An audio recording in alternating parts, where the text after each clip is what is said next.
Russian President Putin discussed with his Iranian counterpart about tensions in the Middle East. Rumor has it that Ukraine destroyed the Russian God Eye, sweeping 700 kilometers deep into its territory. America's aid commitment to Ukraine is becoming increasingly obscure. Experts warn that Ukraine could lose its major city to Russia in just a few months. Russian President Vladimir Putin had a phone call with Iranian President Ebrahim Raisi about regional tensions following Iran's attack on Israel. RT quoted information from the Kremlin that Russian President Vladimir Putin had a phone call on April 16 with his Iranian counterpart, Mr. Ebrahim Raisi, after Tehran's unprecedented attack on Israel on the night of April 13.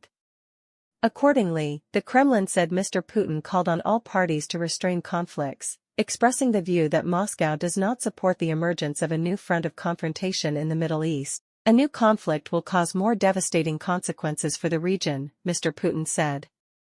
Responding to the Russian president, the Iranian leader said that Tehran had reduced the scale of the attack on Israel on the night of April 13, emphasizing that Iran is not concerned about further escalation of tensions even if Israel takes action in response. According to RT, both leaders said that the root cause of the tense situation in the Middle East is due to unresolved disagreements between Palestinians and Jews. Mr. Putin and Mr. Raisi called for an immediate ceasefire in Gaza, where conflict is taking place between Israel and the Islamic armed movement Hamas, which controls the Gaza Strip, in Palestine, as well as promoting humanitarian aid. Lead and facilitate a peace negotiation. According to RT, Israel recently announced that it would have a clear and decisive response to respond to Iran's attack, as well as to protect the country from external threats. Meanwhile, on April 16, commander of the Iranian Army's ground forces, Brigadier General Qomars Haidari, said Iran's attack on Israel on the night of April 13 helped Iran somewhat evaluate its defense capabilities of Israel, as well as demonstrating its strength and position in the Middle East. Kyiv media said that the country appeared to have destroyed a Russian long-range radar station, a weapon that allowed Moscow to scan targets 700 kilometers deep into Ukrainian territory. The Security Service of Ukraine, SBU, appears to have targeted a Russian long-range radar station Niboyu in the Bryansk region, sources told Kyiv Post. This radar station is capable of monitoring airspace 700 kilometers deep into Ukrainian territory. It acts as a magic eye to help the Russian military detect Ukrainian weapons from afar and support Moscow bombers in attacking targets on the border of the two countries with air-guided bombs. According to Kyiv Post, the $100 million Niboyu complex was attacked by 7 suicide drones. According to sources, the Niboyu complex is no longer operational after being attacked by a swarm of UAVs. The source added that the destruction of this radar has limited the Russian military's ability to detect aerial targets along Ukraine's northern border. Russia has not commented on this information. However, according to Kyiv Post, if the information is correct, this is Ukraine's second Niboyu system destroyed by the SBU's 13th Military Counterintelligence Unit. According to sources, the first system may have been destroyed in the Belgorod region of Russia. America's commitment to Ukraine is increasingly obscure. President Biden may face increasing pressure to form a less U.S.-centered coalition to support Ukraine. According to the Hill newspaper, USA, supporters of President Joe Biden and former U.S. officials are expressing disappointment and confusion with the White House's Ukraine strategies, and see increasing division.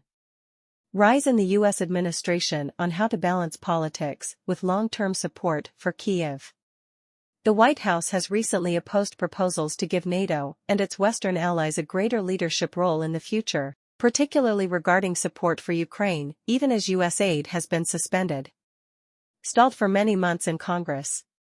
There is disagreement within the U.S. administration on this issue, said Ivo Daalder, former U.S. ambassador to NATO and president of the Chicago Council on Global Affairs.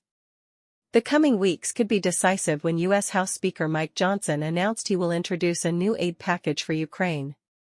But it remains unclear how strong the package will be, or whether Mr. Johnson can overcome opposition from many in his party. If he fails to meet Democratic demands, President Biden could face increasing pressure to form a less U.S.-centered coalition to support Ukraine in the conflict. There is an ongoing conflict with Russia. Former Ambassador Dalder, along with former Assistant Secretary of State for European and Eurasian Affairs Karen Donfried, issued an op-ed in Foreign Affairs suggesting a NATO takeover, the US-led Ramstein Group, Defense Liaison Group on Ukraine, to coordinate arms deliveries to Kyiv, along with other ideas that NATO is currently discussing ahead of the summit in July this year of the alliance. There are elements in the US administration that strongly oppose this, mainly because they think they are better at coordinating than NATO, Mr. Dalder said.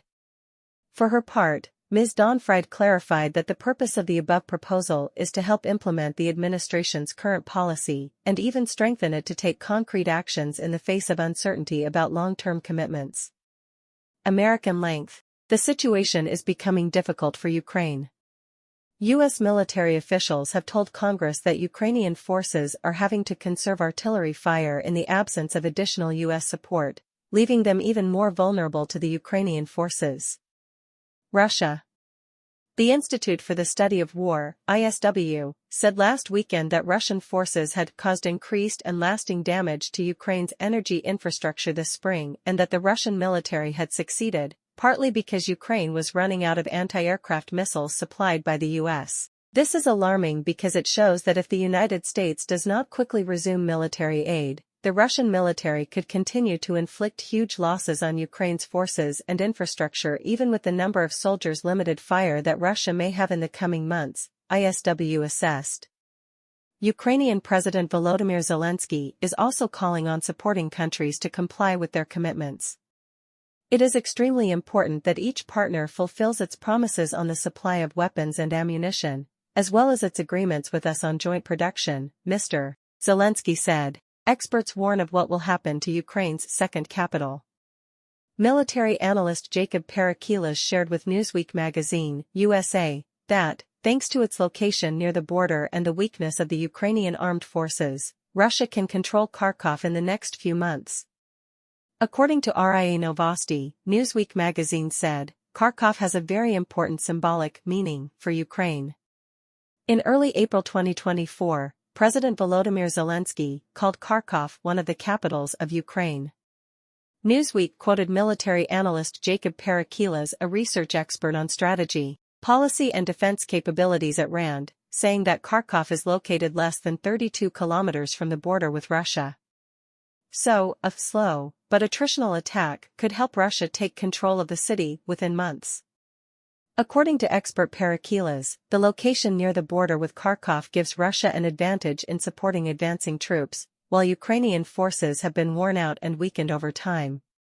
The president of Ukraine affirmed that Kyiv is doing everything possible to prevent Russian forces from entering and taking control of Kharkov. Colonel Andriy Zajabinyi, from Ukraine's Khortytsia forces operating in the northeast, said, in the event of an attack, will the Ukrainian defense forces be able to defend Kharkov without military support? Of America? We can. However, this colonel admitted that it would come at the cost of tens of thousands of lives of Ukrainian soldiers. In addition to the determination of Ukrainian officials to defend Kharkov, there are pressing questions about how long the Ukrainian armed forces can hold out in and around Kharkov, if the country remains without military support, the importance of America, and whether Russia is determined to gain control of the city.